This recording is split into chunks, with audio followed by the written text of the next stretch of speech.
Hello everyone and welcome to Simplify Payments, a podcast series presented by Paramount Commerce. I'm your host Varad Mehta, and in Simplify Payments we take a closer look at new and emerging financial technologies and practices with some amazing industry experts. Our episode for today is a special one because the 6th episode was recorded live at the Money 2020 conference in Las Vegas.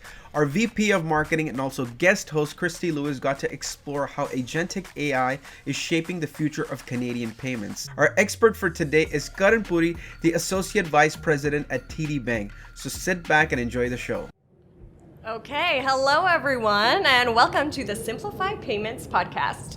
I'm your host, Christy Lewis, and we are recording live from Money 2020 here in Las Vegas. All right, today we are jumping on the bandwagon. We are diving into a very popular topic. You guessed it, Agentic AI. Now, joining us to share how AI is changing the landscape of digital identity is Karan Puri, Associate Vice President at TD Bank. All right, now for me this is a treat because Karan and I actually worked together at TD about 10 years ago. I mean, I hate to date myself like that, but it's kind of nice. I feel like my old world and my new world are colliding, they're coming together. So while I know you, why don't you introduce yourself for the audience? As a matter of fact, just to complete that thought, Christy was one of the people who interviewed me for a role in her larger team, the Everyday Banking Group. So hi, Christy. It's been a while. Very quickly, I've been with the bank for over 10 years. And I've started my journey as a corporate banker, and I got into everyday banking product management. And the last 5 years or so, I've been in this group called now called Enterprise Digital Strategy, but it is focused on external ecosystem and partnerships. And so we focus a lot on innovation outside into the bank. Key areas of focus has been digital identity, open finance, open banking, and most recently dabbling into personalization. So a lot to do with data, but I would admit in this space, which is the innovation space, my angle to any of these open finance, open data has been from digital identity. Right. I understand that topic better than anything else, and so it also becomes my anchor to understand any of the concepts. So if I try to answer your questions today or we discuss it, I might bring that angle. So not an expert in any of these topics, but I understand identity better than anything else. Fantastic. I look forward to it. All right, so if you are a fan of the show, you will know that we always like to begin with a fun question, just to warm ourselves up a little bit. So word on the street is that you are a bit of a foodie. And a little birdie told me you have a culinary background and you like to specialize in vegan food. All right, so say you're gonna host a dinner party and you're really trying to impress somebody. What dish are you making and why? I think I know it. It's going to be this. I don't know what you could call it, an appetizer or a sort of a meal, but it's going to be to do with mushrooms, halloumi, Oof. and spinach with a bit of nutmeg. I think it brings so. When you look at mushrooms, you kind of know what flavor you expect. When you put in spinach to it, you also understand what it would turn out to be. When you put halloumi, it's a bit of a sort of it goes a bit high on the salt and sort of balances mushroom and spinach. But then you put nutmeg into it. I think most people would not know what to expect out of it. Right. To me, that would be one choice that I would do. Actually, Ooh, I did that in a corporate the event. unexpected. Yeah, absolutely. I'm getting hungry just thinking about it. Okay, let's dive into the topic of the hour, Agentic AI. Okay, so many people, when they hear AI, they're thinking ChatGPT. But Agentic AI goes far beyond that. So break it down for us. What does the term agentic mean? Layman's terms, please. And how is that different from AI? I think, needless to say, that everything that I'm going to mention is going to be layman's. How I understand is how I'm going to translate. Chatbots, to me, they respond. Agents, they act. And what I mean is that agentic AI, the intent of agentic AI is to contextualize, right, converse, and then provide a guidance and advice to the customer or to the someone who's interacting. A simple example would be like someone who's looking for what credit cards do I hold today? Right. That's a question, and so obviously that's a very deterministic response to saying here's what you have with the organization, and simple as that.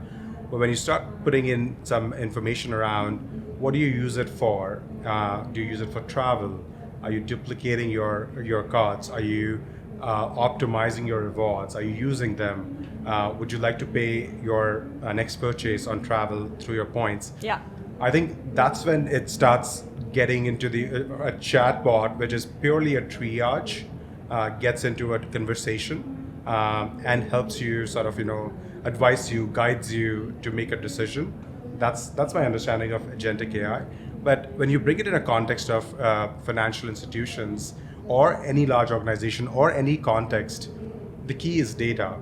Agentic AI could only be as powerful as the data it accesses. Right. The ability for agentic AI to be able to understand the customer is how well the agentic AI or how effective the agentic AI would be. So yeah, absolutely. One is like the basic chatbot, which has predetermined questions that you respond to, a container. Right. Other being a guide, or advisor, sort of a thing. Got it. So less of a question and just simple answer coming back. It's actually taking that context that you've given it and acting on it, which I think is a really big distinction, right? So yeah, that's very interesting. Thank you. Okay, so let's look at agentic AI more in the context of financial services. So what I'd like to talk about is the evolution that we're seeing in digital wallets. So no longer are they just, storing cards to make payments. They're becoming more of identity platforms. What role do you see agentic AI playing in that evolution? I think it's interesting. It's been over 10 years or so when Apple launched payments, the Apple Pay, and wallet was perceived to be the e-commerce or the payment checkout container for the customer. Yeah. Now it's been 10 years. Over 10 years, what you've started seeing is boarding passes, tickets getting stored in the wallets, and there's been a lot of movement around identity in the wallets.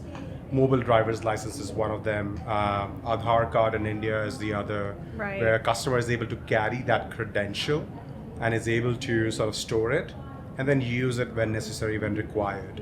Now, if you think about various stakeholders in the ecosystem that are playing in this space, it's becoming really important because there was a time when there was a consolidation of financial services through a customer's lens. You had one primary bank or financial institution, and you had all the products. From there, we went to fragmentation. Yes, for sure. And now, I think fragmentation is going to be the BAU, but if any stakeholder in the ecosystem, be a fintech, be a bank, be government, or any service provider, primacy is key, right? How do you actually envision primacy in this fragmented world? Wallets provide that agency to the customer. Right, that's your one-stop shop. Absolutely. For your fragmented financial services that you've got across different, industries or providers. Absolutely, and so that's where the wallet journey is evolving. But now you slap agentic AI on top of it, and now you're talking about not just the customer storing these different kinds of credentials in the wallet.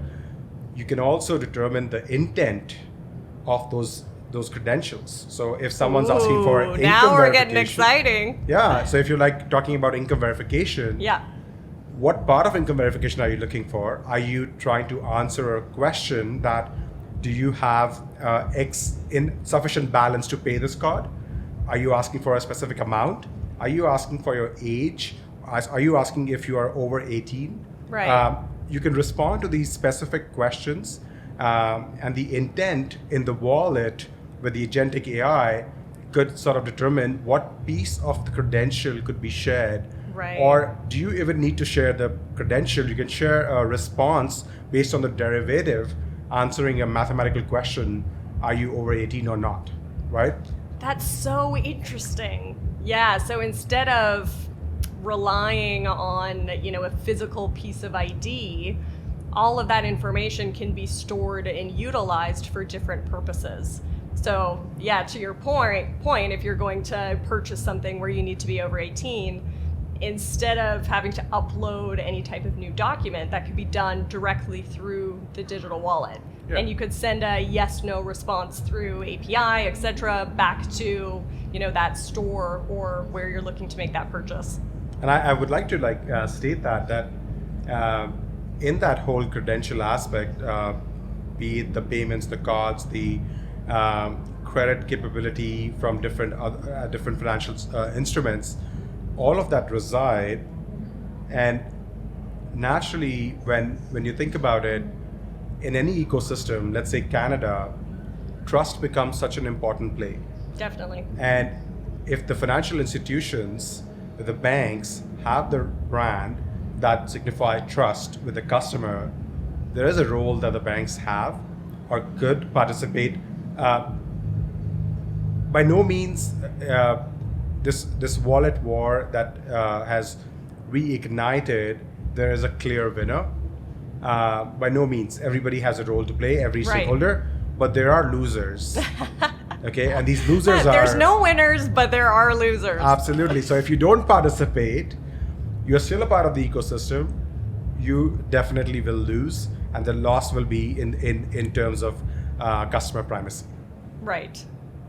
Yeah, that brand piece is so important for the banks, especially because they have built up such a trusted reputation and a stable reputation in the Canadian financial ecosystem.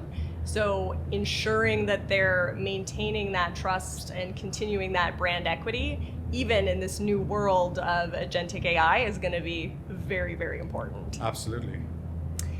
Okay, maybe let's chat about agentic AI with payments for a little bit. So one thing that's interesting is if you're looking to make a purchase and then it can confirm your identity, it could also technically make a payment on your behalf.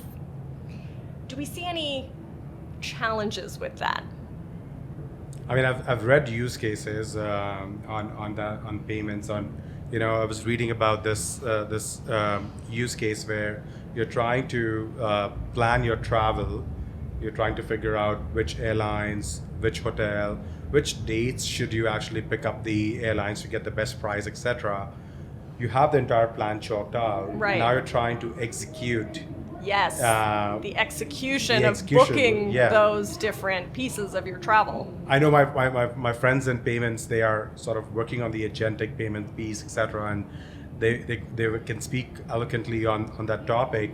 But I've seen these use cases conceptually happening. I was actually going through the reward optimization for my cards. I was actually looking at the entire portfolio of my credit cards and seeing, I use cards for ABC. Yep. I have these cards. Mm-hmm. What's the best way to actually sort of optimize the cards? Do I have any duplication? What kind of points? What are the best points for what kind of category of spend? Yeah. All of that. So I was able to work with agentic AI to get a good recommendation. And to me now it was about executing. So I had to call 5 different institutions to execute that, right? So imagine if that could be triggered. Yes. Through the agentic AI. Payments, of course, is a use case that requires more level of assurance to be able to do that. But I think the concept of know your agent, like know your customer, will become an important piece before you solve agentic payments. We're going to coin a new phrase here, KYA, know your agent. This is going to become the new regulatory standard. Listen, there's a panel tomorrow by David Birch on KYA. Oh, there we go. All right, never mind. So I did not coin it here. We'll just, we'll have to cut that out later. Yeah, I do think Agentic AI is very interesting from a consumer and business perspective because there's definite benefits from convenience, from speed, automation, but I can see a whole slew of questions coming from regulators, like where does the liability land if an agent makes a purchase on your behalf that you didn't actually want? Like, where does that sit as part of the ecosystem? Who takes on that risk? So maybe just a follow-up question around data agency and ownership. Those would be major considerations in the financial services space. How do you recommend balancing those things? So the personalization and the benefits that you get, but on the flip side, with the privacy in AI-driven solutions. So a few points here. I'll go through them. So one of them is the core principle is data dignity, and what that means is giving customers the power to decide how, when, and why their data is used, even as AI systems act on their behalf. That's one. Personalization, that doesn't require surveillance necessarily, right, but it requires contextual intelligence using what's relevant in the moment. Not everything that's available sort of, is applicable here. Then the agentic systems introduce the concept of progressive consent, data shared dynamically, purposefully, and revocable, not permanently. And then this balance between the insights and the restraint and where trust is built, showing customers that privacy and personalization are not opposites but partners. So you're bringing the convenience aspect of this equation along with the privacy aspect of it, sort of, that builds into it. Ultimately, the future of AI in banking depends less on data volume and more on ethics, how transparently we govern, not how intelligently we analyze, right? And so bringing it back to the point of trust that the institutions have built over years, how do you translate that trust in the world of AI? Yeah, I think there's definitely going to be an aspect of kind of balancing that convenience with, how the consumer is granting that permission to share that data. So how is that going to be housed? Do they have to go into different applications to grant different, benefits or pieces of information to different services?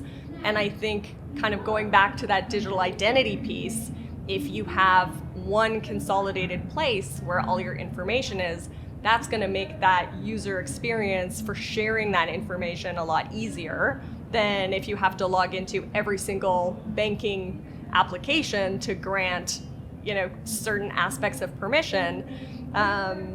What are your thoughts on kind of what that could look like? So, this is not very different from when we were talking about open banking, right?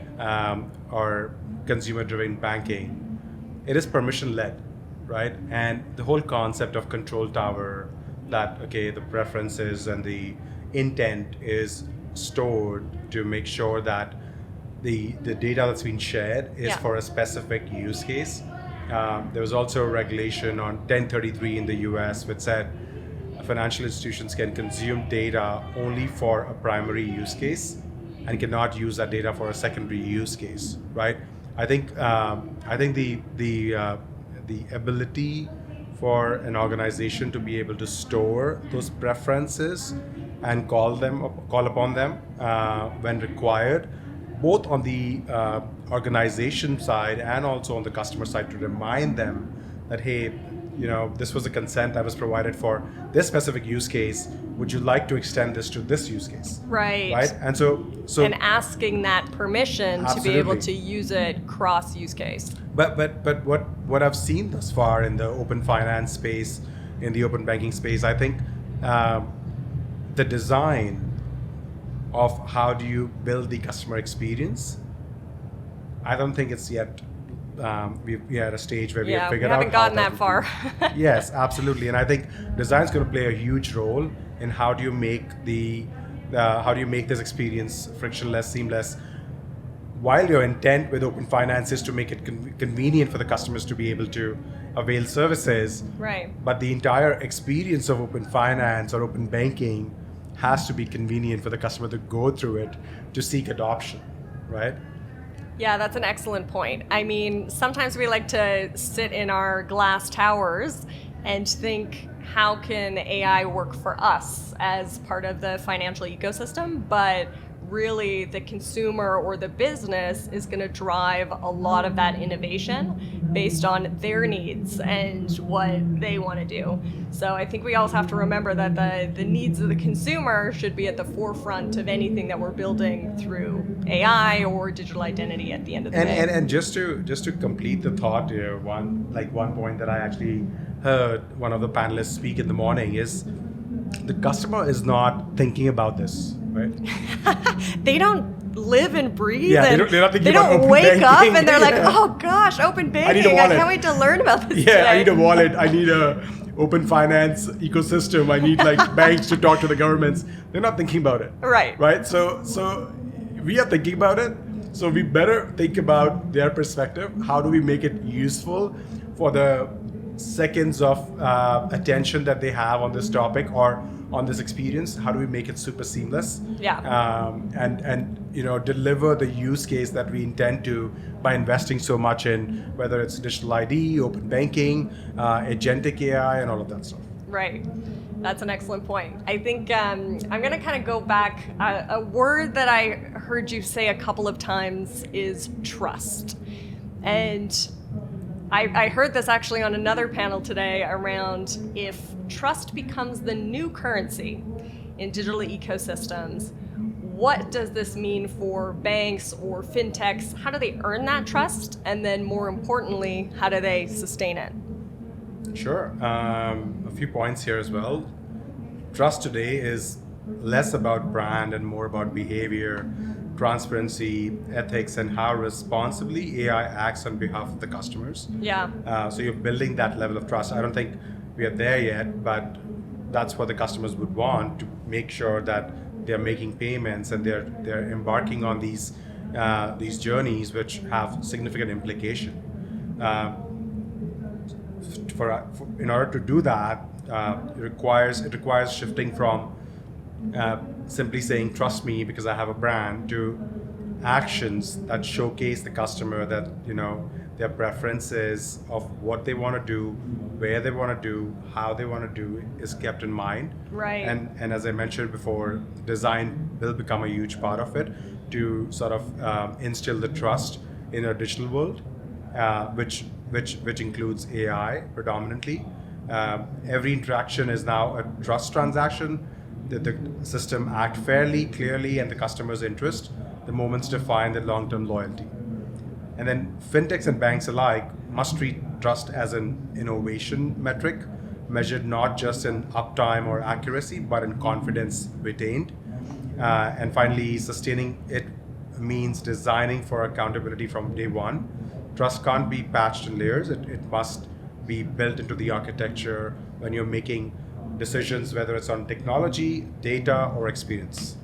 Right, because if you think about it, it's don't trust us, the people that run this company. It's trust us that we've built our AI agents in a way that they will act responsibly on your behalf, which is a totally new ball game in terms of building that trust component between financial services and their customers. Yeah, and I think a lot of I must say a lot of fintechs when they startups to getting established, they begin their journey through making sure that they position themselves not through the brand because they don't have one, right, but through their products that sort of instill the confidence of the customer that I think you got me.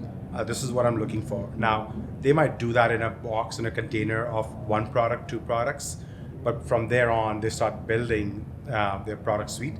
But their positioning is no positioning. They're not really trying to position themselves. They're trying to build a product that sort of is focused on building the trust. Right. The trust is that it just works. Yeah. It works. Trust us. Okay, I'm gonna shift gears a little bit. So let's think about a global stage here. So Canada's not really known for being first to market, key innovators. What lessons can Canada draw from other regions leading in digital identity and AI integration? So I've got a few listed here, like the Nordics, Singapore, or even the EU. Yeah, and I'll just make a comment before I sort of share some of the points. I think until 10 years ago, the Canadian ecosystem, be it the banks, the financial services, be it the government, had started the journey much ahead of many countries in the world. Now, there are countries such as Nordics that have had over 20 years of a digital identity scheme, which works with the public sector, private sector, banks. It's bank-led banks, or whether you call it It's Me or a Nordic system. So they've had a very strong, working ecosystem based on interoperability between the parties. Whether you want to apply for a passport or youth banking, which is a solid topic in the whole world of identity, or getting a driver's license, or changing the houses, or getting a bank account. All of that works really effectively through this identity scheme. So obviously that is something that has already existed, but Canada have taken a leap in that direction many years ago.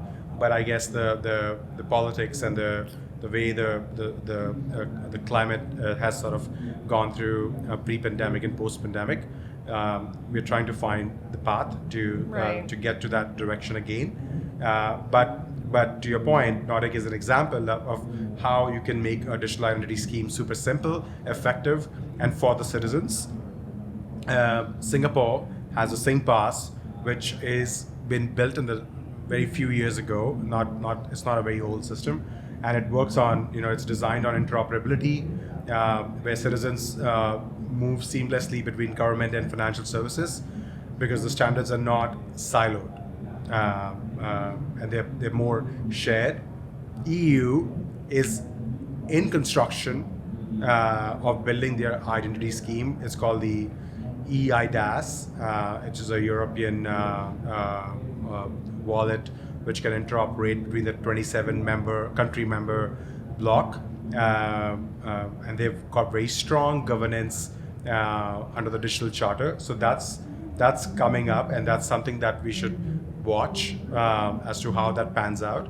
A lot of things, very specifically Apple Wallet, EU to the charter asked Apple to open up their NFC if they want to operate in EU, so that the apps that are leveraging identity that's being issued into Apple Wallet can be accessed. So the NFC must be opened. Oh, right? That's fantastic. And so that shift is going to start.